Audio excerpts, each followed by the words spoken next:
కన్యవారి గనక చూసుకున్నట్లయితే 2026 సంవత్సరంలో అసలు గృహయోగం ఉందా లేదా, తీసుకోవాలంటే ఎటువంటి జాగ్రత్తలు తీసుకోవాలి, అసలు ఏ డైరెక్షన్ లో ఉండే గృహం తీసుకుంటే మంచిది, ఎటువంటి జాగ్రత్తలు తీసుకోవాలి ప్రధానంగా అయితే ఈ యొక్క అంశాలు చెప్తుంది నేనైనప్పటికీ కూడా చెప్పిస్తుంది సాక్షాత్ లలిత అమ్మవారికి భావిస్తూ. ప్రస్తుతం మీకు గోచారంలో ఇన్వెస్ట్మెంట్ స్థానము అనేటువంటిది ఏదైతే ఉందో అక్కడ కేతు ఉన్నాడు. కాబట్టి నన్ను అడిగితే 2026 నవంబర్ వరకు ఎంతో తప్పనిసరి ఇంకా తప్పదు అని అనుకున్నప్పుడు తప్పితే నార్మల్గా అయితే ఇన్వెస్ట్మెంట్స్ ఏమి చేయకండి అన్నాడు. అలాగే మరి తప్పనిసరి అన్నప్పుడే ఎటువంటి పరిహారాలు చేసుకోవాలి, మీరు ఉలవలు దానంగా ఇవ్వడము, ఇంట్లో లేకపోతే మీరు ఎక్కడైతే ఏదైతే స్థలంలో కొనుక్కుంటారో స్థలం కావచ్చు, ఫ్యాక్టరీ కావచ్చు, ఏదైనా కానివ్వండి, అక్కడికి వెళ్ళి మీరు చక్కగా గణపతి యొక్క ఆరాధన, గణపతి యొక్క హోమము లేదా తర్పణం చేయించండి. దాని ద్వారా గణపతి అనుగ్రహం వల్ల మీరు పెట్టినటువంటి ఇన్వెస్ట్మెంట్ ఏదైతే ఉందో అది డెడ్ ఇన్వెస్ట్మెంట్ అవ్వకుండా మీకు చాలా మటుకు కాపాడుతుంది. అలాగే మరొక విషయం ఏంటంటే ఇక్కడ గమనించినట్లయితే ఇక్కడ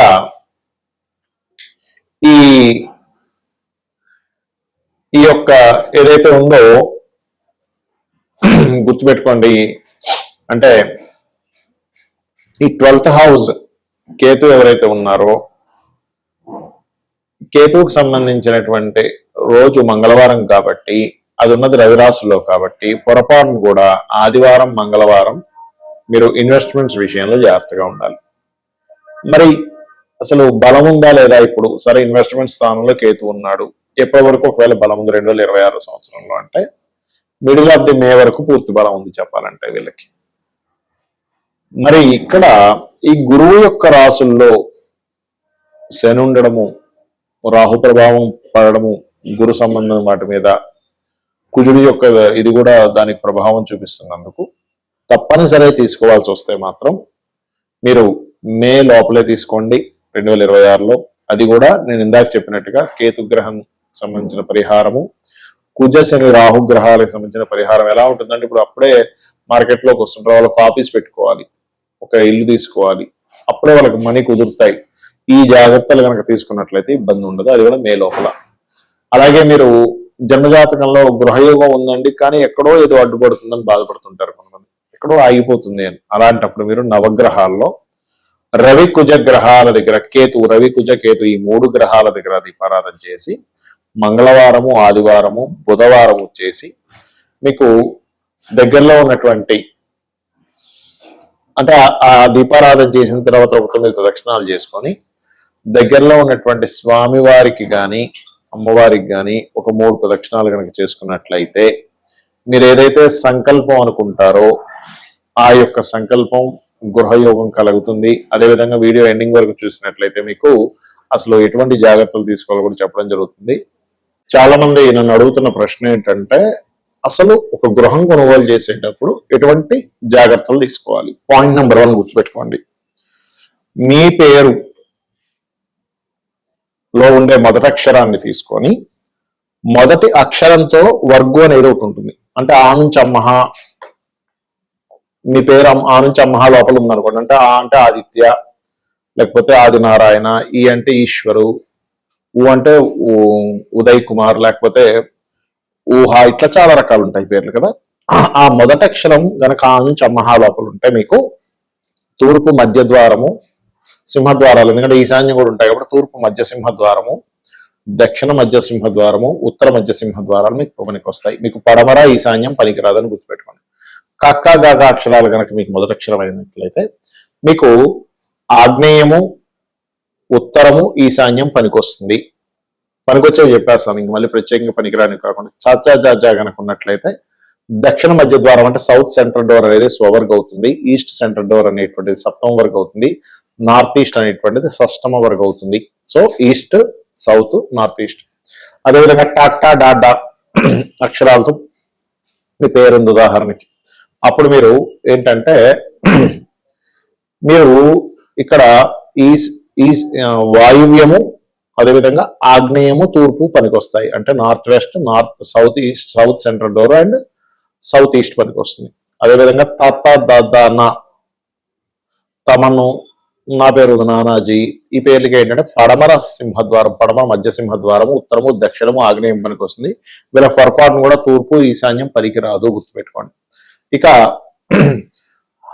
పాప బాబమ్మ అనుకోండి, వారికి వాయువ్యము ఈశాన్యము పనికొస్తుంది, అంటే north west and north east పనికొస్తుంది.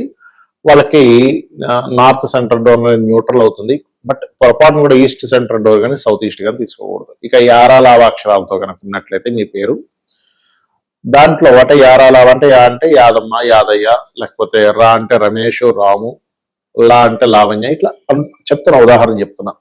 అలా ఉన్నట్లయితే మీకు ఉత్తర మధ్య ద్వారము, తూర్పు మధ్య ద్వారము, పడమర మధ్య ద్వారం పనికి వస్తుంది. ఈశాన్యం న్యూట్రల్ అవుతుంది. పొరపాటును కూడా మీరు సౌత్ ఈస్ట్ కానీ సౌత్ కానీ అస్సలు తీసుకోకూడదు, నార్త్ వెస్ట్ కానీ.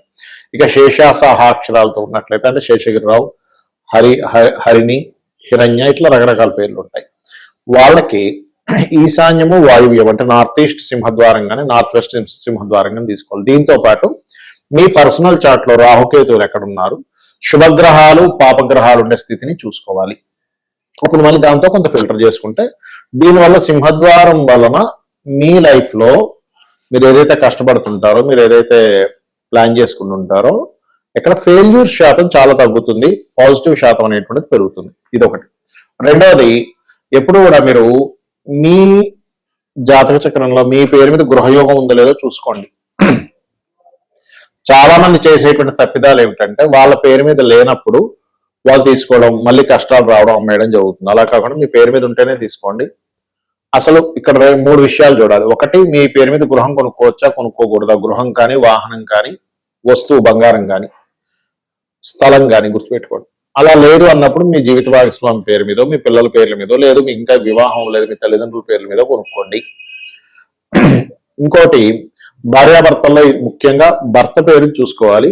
అలా కాదండి మా హస్బెండ్ తో సంబంధం లేకుండా నేను సపరేట్ గా కొనుక్కొని నేను రెంట్లకి ఇచ్చుకుంటానప్పుడు భార్య పేరు మీద తీసుకోవచ్చు, వాళ్ళిద్దరూ కలిసి ఆ ఇంట్లో ఉండరు అన్నప్పుడు. అలాగే మీ పేరుతో పాటు మీ సంతానం యొక్క పేరులో కూడా ఉండే అక్షరాన్ని తీసుకొని ఇద్దరికి కనెక్ట్ అయ్యేది తీసుకుంటే ఇంకా మంచిది. ఎందుకు అంటే ఇక్కడ మీ తదనంతరం మీ పిల్లలకి మీ మనవాళ్ళకి ఇస్తారు కాబట్టి వాళ్ళ పేర్లో కూడా కలిసి వచ్చేది తీసుకుంటే ఇంకా మంచిది.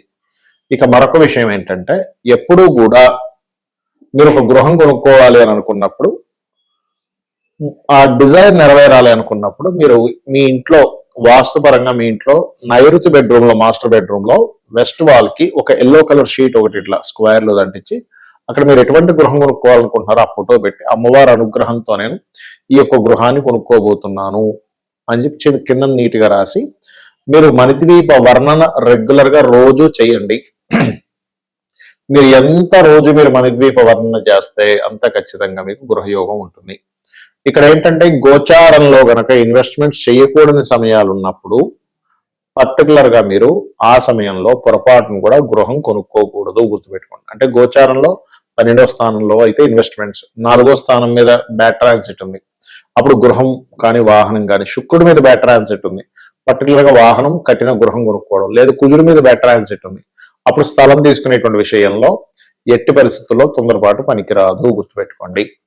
ఈ జాగ్రత్తలు కనుక తీసుకున్నట్లయితే ఖచ్చితంగా 100% మీకు ఎటువంటి ఇబ్బంది కలగకుండా ఉంటుంది. అమ్మవారి అనుగ్రహంతో మీరు కొనుక్కునేటువంటి గృహంలో మీరు హ్యాపీగా ఉంటారు. శ్రీమాత్రే నమః.